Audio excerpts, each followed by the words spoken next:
নমস্কার বন্ধুরা, education culture YouTube চ্যানেলে তোমাদের স্বাগতম।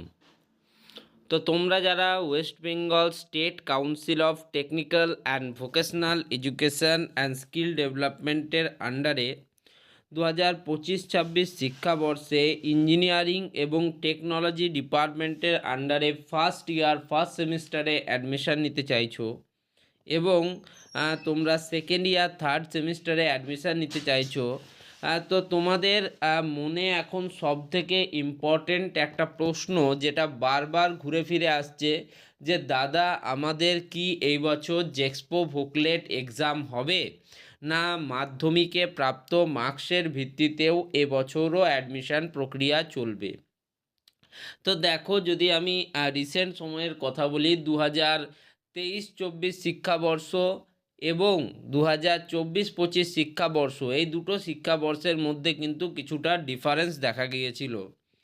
2023-এ তোমাদের যে এক্সামিনেশন অর্থাৎ জেক্সপো এবং ভোকলেট, জেক্সপো যথাক্রমে ডিপ্লোমার ফার্স্ট ইয়ার অ্যাডমিশনের ক্ষেত্রে এবং ভোকলেট ডিপ্লোমার সেকেন্ড ইয়ার অ্যাডমিশনের ক্ষেত্রে সেটা কিন্তু কন্ডাক্ট করা হয়েছিল ওয়েস্ট বেঙ্গল স্টেট কাউন্সিলের দ্বারা। কিন্তু লাগাতার তোমার জেক্সপো ভোকলেট এক্সামিনেশন করার পর দেখা যায় যে তোমাদের প্রচুর স্টুডেন্ট কিন্তু সেটাতে অংশগ্রহণ করেনি, অর্থাৎ পরীক্ষার উপর ভিত্তি করে অ্যাডমিশনের ক্ষেত্রে মাত্র 30,000 স্টুডেন্ট, অর্থাৎ আরও স্পেসিফিকভাবে বললে 30,302 জন স্টুডেন্ট কিন্তু ফর্ম ফিল আপ করেছিল। অর্থাৎ সেক্ষেত্রে দেখো যে খুব কম পরিমাণ স্টুডেন্টই কিন্তু নিজেদের এনরোলমেন্ট করেছিল। এর পরবর্তীকালে যখন 2024-25 শিক্ষাবর্ষে স্টেট কাউন্সিল দেখলো, তারা ভাবলো যে না, এবার থেকে আর তোমাদের জেক্সপো ভোকলেট এক্সাম দিতে হবে না, সেক্ষেত্রে মাধ্যমিকে প্রাপ্ত মার্কসের উপর তোমাদের যে মেরিট লিস্ট বা র্যাঙ্ক কার্ড পাবলিশ করা হবে এবং সেটা অবশ্যই তোমাদের তার আগে জেক্সপো ভোকলেটের জন্য ফর্ম ফিল আপ করতে হবে। তো তার জন্য তারা কি করলো, তারা 2024-25 শিক্ষাবর্ষের জন্য 2024 সালে তোমাদের জেক্সপো ভোকলেট এক্সাম আর কন্ডাক্ট করালো না, মাধ্যমিকে প্রাপ্ত মার্কসের উপর ভিত্তি করেই তোমাদের যে অ্যাডমিশন প্রক্রিয়া সেটা কিন্তু চললো। এবং তার ফলে যেটা দেখা গেল, সেটা দেখা হলো যে প্রচুর পরিমাণ স্টুডেন্ট কিন্তু নিজেদের নাম নথিভুক্তকরণ করলো, অর্থাৎ অ্যাপ্লিকেশন ফর্ম ফিল আপ করলো। যেমন জেক্সপো স্টুডেন্টদের ক্ষেত্রে প্রায় 50,000 প্লাস এবং ভোকলেট স্টুডেন্টদের ক্ষেত্রে প্রায় 13,000 থেকে 15,000 মতো স্টুডেন্ট কিন্তু ফর্ম ফিল আপ প্রক্রিয়ায় অংশগ্রহণ করলো। অর্থাৎ যদি আমি বলি 2023 সালে যখন এক্সাম হয়েছিল তখন 30,000 জেক্সপো স্টুডেন্ট এবং প্রায় 7 থেকে 8,000 ভোকলেট স্টুডেন্ট, অর্থাৎ প্রায় 38,000 স্টুডেন্ট যেখানে ফর্ম ফিল আপ করেছিল। একইভাবে জেক্সপো ভোকলেট মিলিয়ে যখন তোমাদের মাধ্যমিকে প্রাপ্ত মার্কসের উপর ভিত্তি করে বা উচ্চ মাধ্যমিকে প্রাপ্ত মার্কসের উপর ভিত্তি করে বা মার্কসের উপর ভিত্তি করে যখন অ্যাডমিশন প্রক্রিয়া চালানো হলো, তখন দেখা গেল প্রায় 65,000 প্লাস স্টুডেন্ট কিন্তু নিজেদের নাম নথিভুক্ত করতে চাইলো অ্যাজ এ ডিপ্লোমা স্টুডেন্ট। অর্থাৎ একদিকে তোমরা দেখতে পাচ্ছ 38,000 স্টুডেন্ট, একদিকে দেখতে পাচ্ছ যে 65,000 প্লাস স্টুডেন্ট। আরও একটা বিষয় আছে যেটা হয়তো সচরাচর বলাও উচিত নয়, সেটা হচ্ছে এরকম যে ফর্ম ফিল আপ যদি কম স্টুডেন্ট করে তাহলে সরকারের যে কোষাগার সেখানে টাকায় টান পড়বে।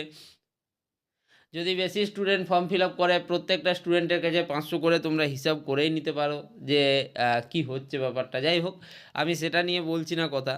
তো ওয়েস্ট বেঙ্গল স্টেট কাউন্সিল যেহেতু প্রিভিয়াস ইয়ারে তাদের স্টুডেন্ট অ্যাডমিশনের ক্ষেত্রে হোক বা ফর্ম ফিল আপের ক্ষেত্রে হোক বা বিভিন্ন প্রক্রিয়ায় অংশগ্রহণের ক্ষেত্রে হোক, স্টুডেন্টদের যে যথেচ্ছ পরিমাণ স্টুডেন্টরা এনরোল করলো, তাতে কিন্তু আদতে কিন্তু সুবিধাই হলো। তো সেক্ষেত্রে আমার মনে হয় না সেই ধারাটিকে ভেঙে আবার এই বছর অর্থাৎ 2025-26 শিক্ষাবর্ষে তারা পুনরায় জেক্সপো ভোকলেট এক্সামিনেশন চালু করবে। তাছাড়া আরও একটা কারণ যেটা কিন্তু খুব জেরবার বা প্রত্যেকবার উঠে আসে, সেটা হচ্ছে যে স্টুডেন্টদের কি তাহলে যে টেকনিক্যাল লাইনে আসার প্রবণতা কমে গেছে, এটাই প্রশ্নটা আসে। 2023 সালেও যখন খুব কম পরিমাণ ফর্ম ফিল আপ হলো তখনও কিন্তু এই প্রশ্নটা বারবার মাথাচাড়া দিয়ে উঠেছিল। অনেক তোমাদের যে শিক্ষক সমিতিগুলি রয়েছে, বিভিন্ন কলেজের যারা প্রিন্সিপাল স্যারেরা রয়েছেন বা আমাদের এইচওডি স্যারেরা রয়েছেন, হেড অফ দ্য ডিপার্টমেন্ট স্যারেরা রয়েছেন, তারাও এই প্রশ্নটা বারবার করে তুলছিলেন যে যথেচ্ছ পরিমাণ স্টুডেন্টের কিন্তু অভাব লক্ষ্য করা যাচ্ছে।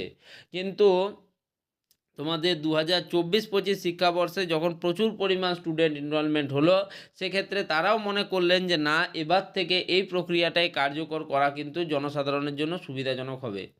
এরপর তোমাদের 2024-25 শিক্ষাবর্ষে এত পরিমাণ ফর্ম ফিল আপের একটা কারণ আছে। কারণ কি, স্টেট কাউন্সিল সবার প্রথমে কিন্তু স্টেট কাউন্সিল এবং পশ্চিমবঙ্গের যে টেকনিক্যাল এডুকেশন ডিপার্টমেন্ট আছে, তারা মিলিতভাবে একটা প্রচেষ্টা চালালো এবং মিলিতভাবে প্রচেষ্টা চালানোর ফলে যে খবরের কাগজ, তোমরা জানো এখনও অবধি কিন্তু পশ্চিমবঙ্গের কিছু প্রত্যন্ত গ্রাম রয়েছে যেখানে কিন্তু শিক্ষার এই আলোর জন্য যে ইন্টারনেট পরিষেবা সেটা কিন্তু পৌঁছাতে পারেনি, তাই হয়তো আমার ভিডিও অনেকের কাছে পৌঁছায় না। তো সেক্ষেত্রে এখনও সেখানে যোগাযোগের একটাই মাধ্যম, সেটা হচ্ছে তোমাদের নিউজ পেপার বা সংবাদপত্র। তো সেই সংবাদপত্রের মাধ্যমে তারা কি করলো, সংবাদপত্রের মাধ্যমে তারা বিজ্ঞাপন দিল যে স্টুডেন্টরা কীভাবে তারা এনরোলমেন্ট করতে পারে, কীভাবে তারা ডিপ্লোমা ইঞ্জিনিয়ারিংয়ে আসতে পারে। এই বছর থেকে তোমার পরীক্ষা হচ্ছে না, সেক্ষেত্রে স্টুডেন্টদের যারা যথেষ্ট পরিমাণে তারা যাতে সেটাতে অংশগ্রহণ করে সেই বিষয়টা। একইভাবে বিভিন্ন লিফলেট তৈরি করে বিভিন্ন মাধ্যমিক এবং উচ্চ মাধ্যমিক পরীক্ষা কেন্দ্রগুলিতেও সেগুলো বিতরণ করা হলো এবং স্টেট কাউন্সিলের যে অফিসিয়াল পেজেস রয়েছে, সেটা ফেসবুকে হতে পারে বা তোমাদের ইউটিউবের হতে পারে, তো সেখানে কিন্তু তারা যথেষ্ট পরিমাণ বিজ্ঞাপন দিল এবং তার ফলশ্রুতিতেই কিন্তু 2024-25 শিক্ষাবর্ষে এত পরিমাণ স্টুডেন্ট কিন্তু অংশগ্রহণ করেছে। আশা করি এই যে বিরাট পরিমাণ সাফল্য 2024-25 শিক্ষাবর্ষে স্টেট কাউন্সিল পেয়েছিল, সেই ধারাটাকেই তারা বজায় রাখবে এবং 2025-26 শিক্ষাবর্ষেও কিন্তু তোমাদের যে জেক্সপো হোকলের পরীক্ষা সেটা হবার সম্ভাবনা খুব খুব কম। তবে শুধু আমি একটা কথাই বলি, দেখো যেহেতু তোমরা আমার স্টুডেন্ট, সেক্ষেত্রে আমি তোমাদের সবসময় বলি যে দেখো মিনিমাম প্রিপারেশনটুকু কিন্তু তোমাদের রাখা প্রয়োজন, সেতে এক্সাম হোক বা না হোক। তার কারণ দেখো, তোমরা যদি জেক্সপো হোকলেট বা অন্যান্য এক্সামের তৈরি করো, বর্তমানে তোমরা দেখতে পাচ্ছ যে বিভিন্ন ধরনের কিন্তু গভর্নমেন্ট জবসেরও ভ্যাকেন্সি বেরোচ্ছে। সেক্ষেত্রে তোমরা যদি মিনিমাম তোমাদের জেনারেল নলেজ, ম্যাথামেটিক্স, ইংলিশ, একইভাবে ফিজিক্স এবং কেমিস্ট্রি এবং বায়োলজি এগুলোকে যদি স্ট্রং করতে পারো, সেটা আদতে কিন্তু তোমাদেরই সুবিধা হবে। এটা শুধুমাত্র যেহেতু তোমরা আমাদের ভাই বোনের মতো, তাই আমি তোমাদেরকে কিন্তু এই জিনিসটা গাইড করছি যে এগুলো কিন্তু তোমরা অবশ্যই নিজেদের মধ্যে রাখো। এমনকি আমাদেরও পড়ার প্রয়োজন আছে, এই প্রত্যেকটা জিনিস কিন্তু জানার প্রয়োজন আছে, ঠিক আছে? সেই দৃষ্টিকোণ থেকে বলছি।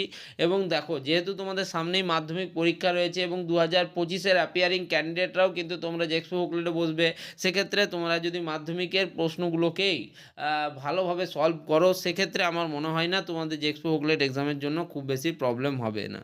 এমনকি 2018 সালে কিন্তু আমিও যখন তোমাদের জেক্সপো হোকলেট এক্সাম দিয়েছিলাম, তখনও আমার আন্ডার 25 র্যাঙ্ক এসেছিলো। ওকে, তো সেক্ষেত্রে এই পরীক্ষাটা খুব একটা কঠিন নয়, তবুও আমি বলবো মিনিমাম প্রিপারেশনটুকু অবশ্যই নিয়ে রাখবে। তো এই ভিডিওটা এখানেই শেষ করি, ধন্যবাদ।